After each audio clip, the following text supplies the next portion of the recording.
Tata 1512 22 foot গাড়ী এখন গাড়ী আমি ভিডিঅ' বনাইছিলোঁ মাৰ্কেটিং কৰিছিলোঁ গাড়ীখন বিক্ৰী হৈ গ'ল এতিয়া গাড়ীখন কোনে লৈছে গাড়ীখন ক'ত নিব কি পাৰপাছত নিব গোটেইখিনি আমি জানিম বলক এতিয়া আমি কাষ্টমাৰক মাতিম যোনে গাড়ী লৈছে দাদা এবাৰ এইপিনে আহক নমস্কাৰ নমস্কাৰ গাড়ীখন আপুনি পালে হয় প্ৰথমে আমাৰ যিসকল ছাবস্ক্ৰাইবাৰ আছে আপোনাৰ পৰিচয়টো দিয়ক আপুনি ক'ৰ পৰা আহিছে কি নাম গোটেইখিনি মোৰ ঘৰ আপোনাৰ আজাৰা মাটিয়াত থাকো হয় আমাৰ নামটো কৈ দিলে ভাল হ'ব বাপন কলিতা হয় তো এই গাড়ীখন আপুনি ভিডিঅ' চাইছিলে ভিডিঅ' চাই পিনে আপুনি পছন্দ কৰিলে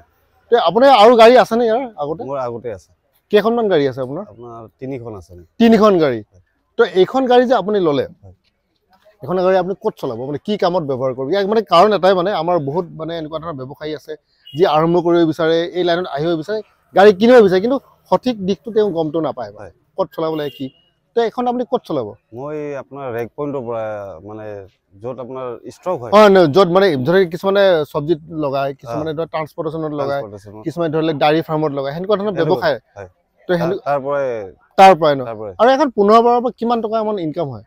মাহত আন্তাজ মানে কিমান মান হয় মোটামুটি আপোনাৰ 60 to 70,000 আহে মানে সবকে দি মিলি নে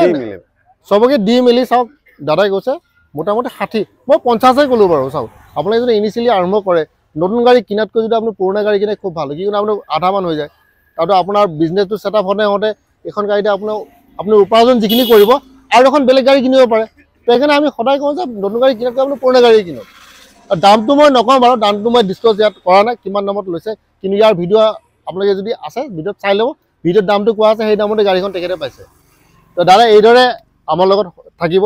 সহযোগত থাকিব আৰু এনেকুৱা ধৰণৰ গাড়ী যদি আৰু লাগে আমাক জনাব নিশ্চয় আৰু এটা কথা দাদা ফাইনেন্সত লৈছে নহয় জানো ফাইনেন্সত লৈছে ডাউন পেমেণ্টটো কিমান মান দিলে আপুনি 250 মান দিছে 250 বাকীখিনি ফাইনেন্স হৈছে আৰু ফাইনেন্স হ'লে মোটামুটি কিমান দিন লাগিলে আপোনাৰ মোৰটো আপোনাৰ